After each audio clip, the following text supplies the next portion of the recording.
Gospel and Shalom everyone. Today we are going to explore about Have thine own way, Lord.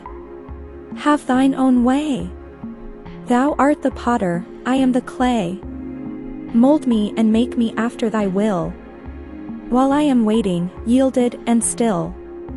Many of the world's best loved hymns have been written by women, and many of the world's best hymn writers were humble folks whose lives were devoted to the cause of making the world a better place to live. Such a hymn writer was Adelaide Pollard.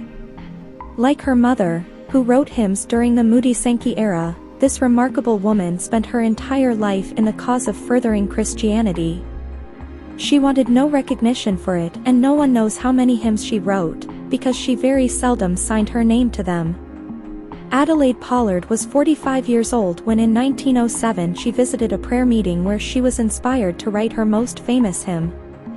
It was a simple phrase from a simple but sincere prayer that impressed her. For in offering her prayer, an elderly woman omitted the usual asking of the Lord to shower blessings upon her and the prayer meeting group, but instead she told God that it didn't matter what he brought into their lives, but just have your own way with us. As Adelaide left the prayer meeting that night, the phrase from that prayer, "Have thine own way," rang in her mind. On the way home, she formed the lyrics in her mind, and before going to bed that night, she wrote the words on paper.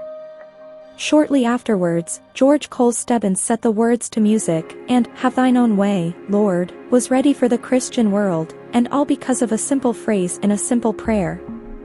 In mid-December 1934, a 72-year-old woman, Adelaide Pollard, bought a ticket at New York's Pennsylvania railway station.